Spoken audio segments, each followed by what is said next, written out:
Assalamualaikum warahmatullahi wabarakatuh. Tabi pun, salam guru penggerak. Saya Merta Sari, calon guru penggerak angkatan ke-7 dari UPT SMP Negeri 24 Tulang Bawang Barat. Video ini merupakan tugas demonstrasi kontekstual modul 1.1.a.6. Pada video ini, saya akan menyampaikan pandangan saya terkait strategi mewujudkan pemikiran Ki Hajar Dewantara, pendidikan yang berpihak pada murid. Sebagai seorang pendidik, kita pasti pernah mendengar istilah strategi pembelajaran student center.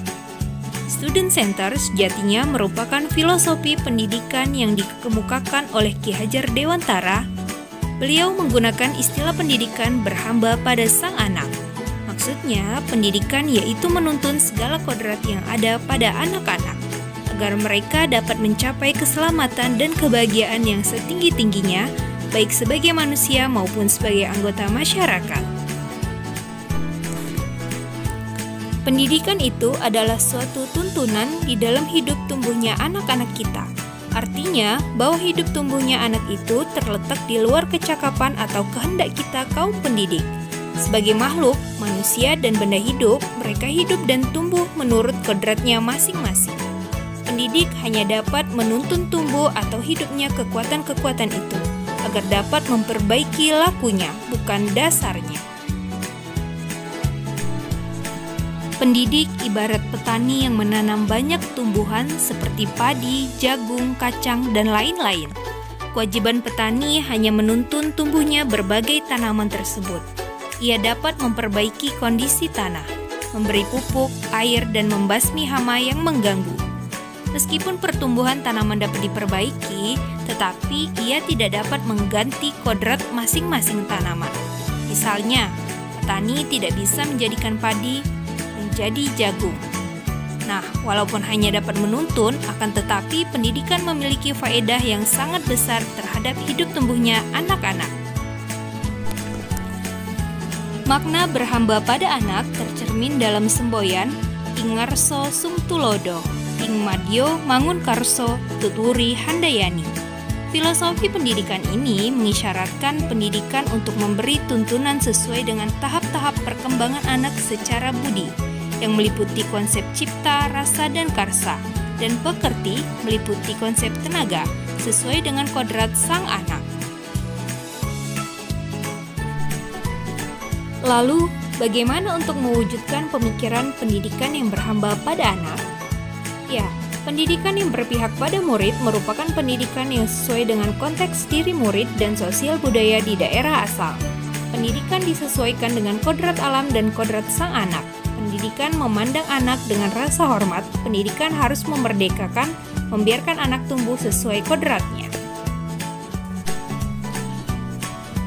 Berdasarkan uraian tersebut, maka dapat disimpulkan bahwa pendidikan yang berpihak pada murid adalah pendidikan yang berorientasi kepada murid. Tujuan pendidikan tidak lain dan tidak bukan adalah murid. Strategi mewujudkan pemikiran Ki Hajar Dewantara, pendidikan yang berpihak pada murid. 1. Hargai murid sebagai seorang manusia. Hormati segala perbedaan karakter, potensi, dan kodrat setiap murid. 2. Melaksanakan pendidikan tidak hanya menekankan pada nilai kognitif, tetapi juga afektif, seperti sikap sosial, spiritual, atau budi pekerti, dan psikomotor yang meliputi keterampilan. 3. Melaksanakan pendidikan dan pengajaran yang sesuai dengan konteks lingkungan alam dan zaman di mana murid berada, serta sesuai dengan konteks sosio-kultural di daerah asal murid. 4. Melaksanakan pendidikan dan pengajaran yang memperhatikan karakteristik keragaman latar belakang, baik sosial, ekonomi, kultural, serta kemampuan berpikir murid. Selanjutnya, pemikiran dan strategi tersebut yang dapat diterapkan di sekolah atau di kelas antara lain. 1.